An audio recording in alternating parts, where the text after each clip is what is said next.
Hello everyone, welcome back to the channel. Today, we're diving into a major development that has not only sent shockwaves across the region, but also escalated tensions in one of the most fiercely contested areas of the Russo-Ukraine War, the Crimean Bridge, also known as the Kerch Bridge. This structure, a symbol of Russian control over Crimea, has once again found itself at the center of global headlines due to a dramatic underwater strike. But what really happened? Who was behind it? How was such a high-profile target breached? And what does this mean for the ongoing conflict? Let's break it all down and get to the truth about the Crimea Bridge blast. To start with, the Crimean Bridge is not just a piece of infrastructure, it's a strategic and symbolic asset. It connects mainland Russia to the Crimean Peninsula, which was annexed from Ukraine by Russia in 2014, a move widely condemned by the international community. The bridge itself is over 18 kilometers long and includes both road and rail traffic. For Russia, it's a lifeline to Crimea, used to transport military equipment, fuel, and supplies. For Ukraine, however, it's a constant reminder of occupation and a legitimate military target. The recent attack, which Ukrainian sources have confirmed as an underwater drone strike, marks another bold operation in what's increasingly becoming a war fought not just on land, but at sea and in the air. According to reports, the attack happened in the early hours of the morning. Explosions were heard and parts of the bridge were visibly damaged. Russian authorities initially downplayed the incident, calling it a terrorist attack, and blaming Ukraine. But as satellite images and video footage emerged, it became clear that this wasn't a minor disruption, it was a precision strike. What makes this attack particularly fascinating is the method used. It wasn't an airstrike or a ground-based sabotage mission like the previous 2022 explosion, but instead, a coordinated underwater operation using unmanned surface or underwater vehicles, essentially naval drones. These are remotely operated vessels packed with explosives, guided by satellite or onboard AI, and designed to strike targets with minimal human risk. It's a relatively new form of warfare that Ukraine has increasingly embraced due to its technological innovation and the asymmetric nature of its fight against a larger military power. Sources suggest that Ukraine's security service (SBU) and the naval forces coordinated the operation. These underwater drones, or sea drones as they're often called, were reportedly developed in-house with both Ukrainian and foreign assistance.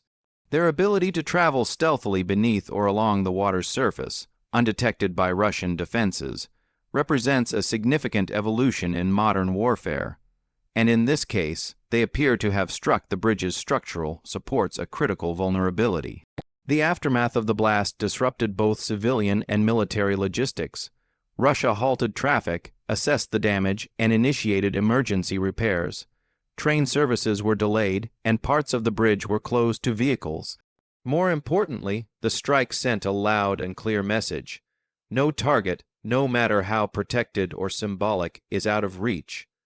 For Ukraine, this is about reclaiming sovereignty and disrupting the flow of weapons and troops into occupied territories. For Russia, it's an embarrassment and a challenge to its control over Crimea.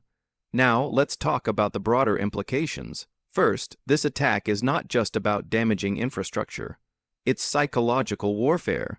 The Kerch Bridge was opened with great fanfare by President Putin himself in 2018, and it's heavily guarded. Damaging it not once, but multiple times shows both capability and intent. It strikes at the heart of Russian morale and sends a signal to the international community that Ukraine is not backing down, despite the odds. Second, this move could escalate the conflict further. After the previous attack on the bridge in 2022, Russia responded with waves of missile strikes across Ukraine, targeting power grids and civilian infrastructure. We may see a similar retaliatory pattern unfold, especially as the war drags on into another winter. But there's a strategic difference this time. Ukraine is increasingly taking the fight to Russian territory and assets. From attacks on Moscow's skyscrapers to strikes in Crimea, the message is clear. The war is no longer confined to Ukraine's borders. The international reaction to the blast has been mixed but telling. Western nations, particularly those backing Ukraine with military aid and intelligence support, have neither confirmed nor denied involvement. However, there's growing acknowledgement that Ukraine is using advanced tactics and technology to level the playing field, and while some fear the potential for escalation, many see these operations as legitimate self-defense measures in the face of an illegal occupation. From a technological standpoint, this underwater strike represents a turning point. Naval drones are fast becoming a critical component of modern warfare, especially in contested maritime regions like the Black Sea. Ukraine has been experimenting with various types, some of which can operate autonomously for hundreds of kilometers. They're harder to detect than traditional vessels and can be deployed quickly and cost-effectively. For a country facing a much larger navy, these systems offer a potent alternative.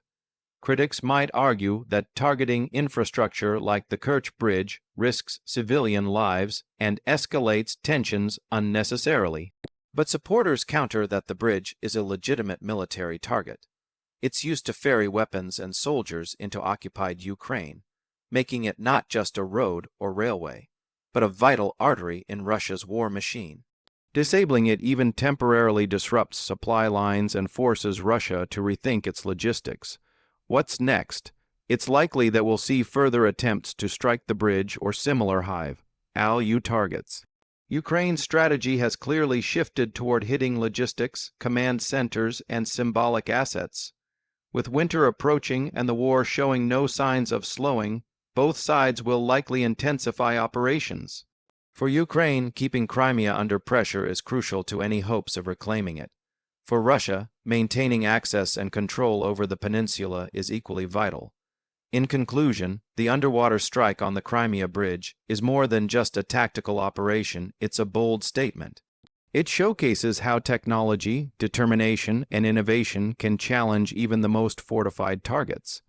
It also reminds us that in modern warfare, dominance is no longer just about numbers or size, it's about adaptability. As we watch this conflict evolve, one thing is clear. Ukraine is rewriting the rules of engagement, and the world is paying close attention. Thanks for watching. Make sure to like, subscribe, and let us know in the comments what you think about this latest development. Do you believe these kinds of attacks will bring Ukraine closer to victory? Or do they risk drawing the war into even more dangerous territory? We'll be following the story closely, so stay tuned for more updates.